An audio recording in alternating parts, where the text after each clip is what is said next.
Quadratic equation lecture 1। Quadratic का मतलब होता है कि हाईएस्ट पावर 2 होना चाहिए। किसी भी इक्वेशन का हाईएस्ट पावर अगर 2 है तो उसको बोलते हैं हम लोग क्वाड्रेटिक इक्वेशन। जैसे कि एग्जांपल देखिए, सपोज हम लिखे x² minus 3x plus 1 equal to 0, तो इसको बोलेंगे ये है क्वाड्रेटिक इक्वेशन। क्यों? क्योंकि इसका हाईएस्ट पावर जो है वो है 2। x माइनस 3 जो है ये क्वाड्रेटिक इक्वेशन नहीं होगा क्योंकि इसका हाईएस्ट पावर 1। तो क्वाड्रेटिक इक्वेशन से हम लोग ये समझ रहे हैं कि किसी भी इक्वेशन का अगर हाईएस्ट पावर 2 है तो उसको क्वाड्रेटिक इक्वेशन हम लोग बोलेंगे। जैसे कि एक और एग्जांपल देख लेते हैं। जैसे कि suppose √3x² minus 3x plus 1 equal to 0 है, तो ये भी एक तरह का क्वाड्रेटिक इक्वेशन है क्योंकि इसका भी हाईएस्ट पावर 2 है। ठीक है, क्वाड्रेटिक इक्वेशन समझ में आ गया। अब उसके बाद है इसमें हम लोग देखते हैं। ठीक है, तो क्वाड्रेटिक इक्वेशन का मतलब समझ में आ गया कि हाईएस्ट पावर 2 होगा तो वो क्वाड्रेटिक इक्वेशन होगा। अब क्वाड्रेटिक इक्वेशन का स्टैंडर्ड फॉर्म होता है, स्टैंडर्ड फॉर्म ऑफ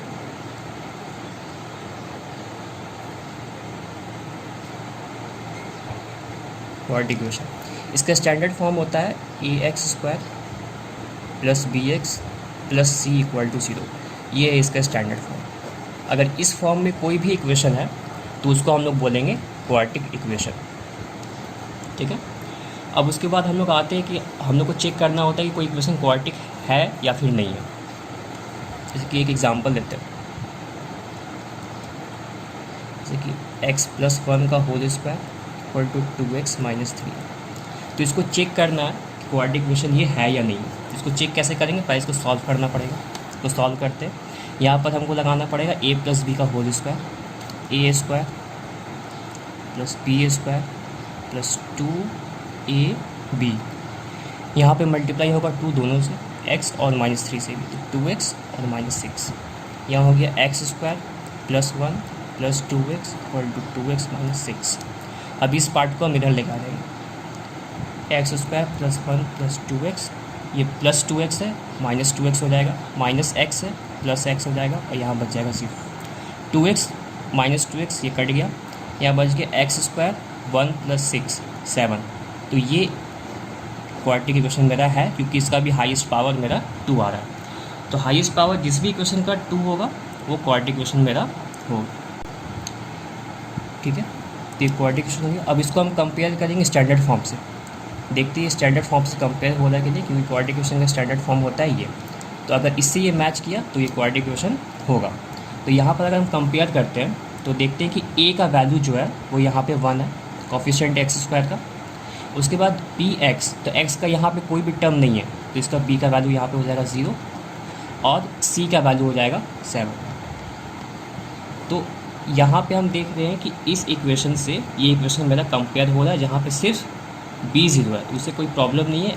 x का कोफिशिएंट यहाँ पे नहीं है, लेकिन x² का कोफिशिएंट होना चाहिए और x² का टर्म यहाँ पे होना चाहिए। तो ये मेरा क्वाड्रेटिक इक्वेशन है। ठीक है, तो इस पर एक और क्वेश्चन हम लोग देख लेते हैं।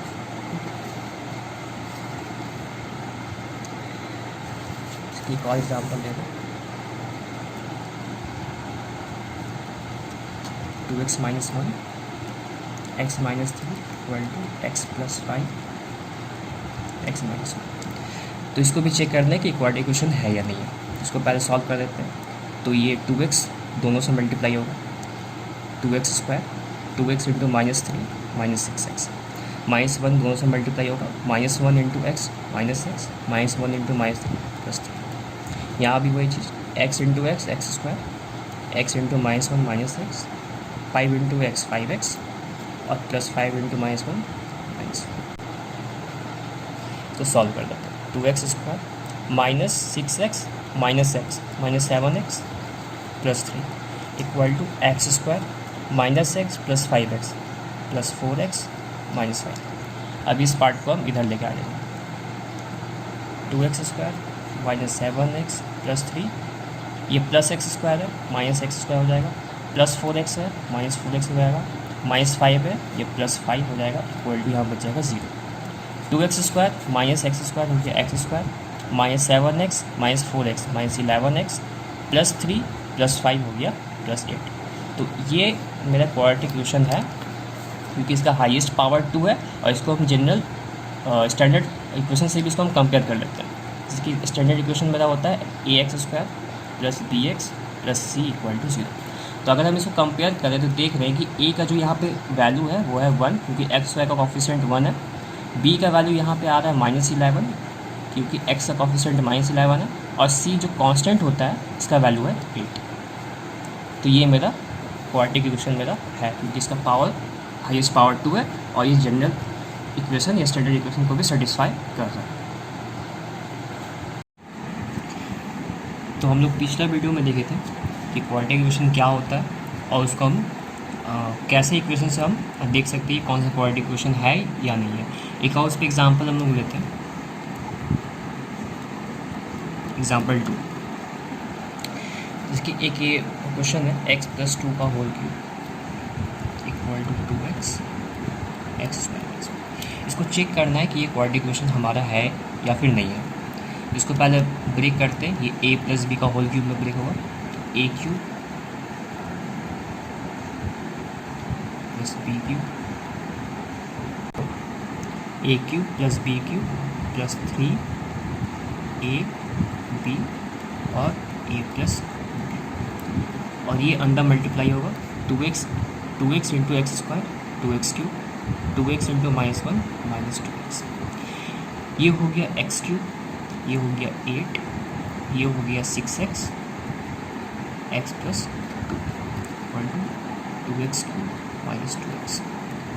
x³ + 8 + 6x², ये मल्टीप्लाई होगा अंदर में, 6x × 2 12x होगा, 2x³ -2x। अब इस पार्ट को हम इधर लेके आएंगे, x³ + 8 + 6x² + 12x -2x³ + 2x = 0। तो यहाँ पर हम देख रहे हैं कि x³ - 2x³ हो जाएगा -x³। 6x² कोई टर्म नहीं है, अकेला है, तो सिर्फ 6x² लिखेंगे, + 12x + 2x हो जाएगा +14x और +8 मेरा कांस्टेंट बच गया। तो क्या ये हमारा क्वाड्रेटिक इक्वेशन है या नहीं है? ये मेरा क्वाड्रेटिक इक्वेशन नहीं है, क्योंकि इसका हाईएस्ट पावर 3 है। ठीक है, तो हम लोग अब ये समझ चुके हैं कि कौन सा इक्वेशन क्वाड्रेटिक इक्वेशन होता है या नहीं होता है, या उसको हम कैसे चेक कर सकते हैं। तो x³ के आगे इसका कॉफिशिएंट -1, इससे कोई प्रॉब्लम नहीं है। हम लोग को देखना है सिर्फ पावर। अगर पावर 2 से ज़्यादा है या 2 से कम है वो क्वाड्रेटिक इक्वेशन नहीं होगा, सिर्फ पावर 2 ही होना चाहिए। ठीक है, और जनरल कंडीशन जो हमारा था, जो जनरल इक्वेशन था, ax² + bx + c = 0 को सेटिस्फाई करना चाहिए। तो हम लोग देख रहे हैं कि ये जो इक्वेशन हमारा है ये इसको सेटिस्फाई नहीं कर रहा है, तो ये हमारा क्वाड्रेटिक इक्वेशन नहीं है। ठीक है, अब आगे हम लोग चलते हैं लैंग्वेज प्रॉब्लम। तो हम लोग यहाँ पे एनसीईआरटी का क्वेश्चन ले रहे हैं, और जो पहले हम लोग पढ़े वो भी एनसीईआरटी का ही क्वेश्चन था, एग्जाम्पल और एक्सरसाइज से। तो अभी हम एक्सरसाइज एनसीईआरटी का 4.1 ले रहे हैं। 4.1 का क्वेश्चन नंबर 2 का 1 क्वेश्चन ले रहे हैं, जो कि लैंग्वेज प्रॉब्लम है। इसमें बस कुछ नहीं करना, पहले देखते हैं लैंग्वेज क्या है, क्या क्वेश्चन बोल रहा है। The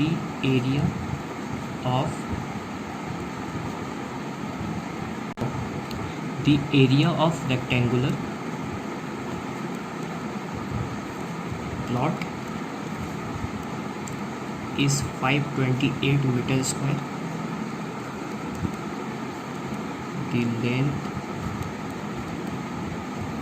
of the plot is 1 more than twice its breadth.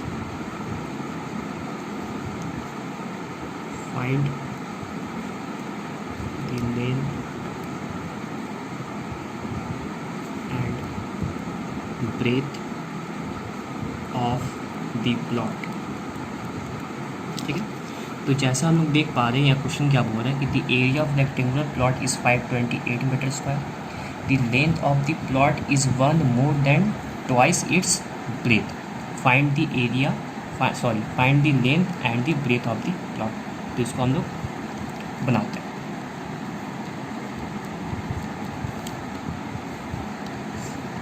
तो यहाँ पे हम क्या करेंगे कि पहले ब्रेथ को हम x मानना होगा, क्योंकि लेंथ जो है वो ब्रेथ के कंपेयर में दिया हुआ है कि 1 मोर देन ट्वाइस है। तो हम पहले ब्रेथ को मान लेंगे x है। Let the breadth of the plot is x। अब लेंथ क्या हो जाएगा,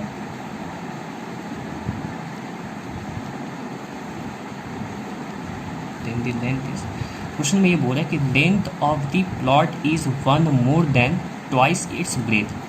तो ब्रेथ का ट्वाइस, ब्रेथ के ट्वाइस से एक ज़्यादा है length.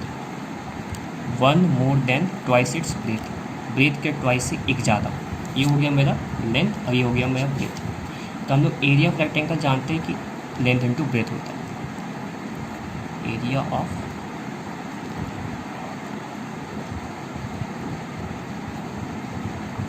Rectangular plot equal to होता है लेंथ इंटू ब्रेथ। ये फॉर्मूला हम अप्लाई करके इस क्वेश्चन को सॉल्व करेंगे। एरिया ऑफ रेक्टेंगुलर प्लॉट मेरा दिया हुआ क्वेश्चन में, ठीक है। तो हम लोग ये फॉर्मूला लेते हैं, area of rectangular plot equal to length into breadth. जैसे कि हम लोग क्वेश्चन में देख रहे हैं कि एरिया ऑफ रेक्टेंगुलर प्लॉट दिया हुआ है 528 मीटर स्क्वायर, ठीक है। तो वही हम यहाँ पे पुट करेंगे। Area of rectangular plot 528 equal to length into breadth. तो लेंथ हम यहाँ पे माने 2x + 1, तो यहाँ पे रखते हैं हम 2x + 1 इंटू ब्रेथ कितना है हमारा x, हम अज्यूम किए x लेंगे। 528 इक्वल टू x, अब दोनों से मल्टीप्लाई होगा 2x² + x। इस 528 को हम इधर लेके आ जाएंगे, यहाँ बच जाएगा 0। 2x² + x माइनस 528, इसको हम सीधा करके लिख लेते हैं। तो 2x² + x माइनस 528 = 0, ठीक है।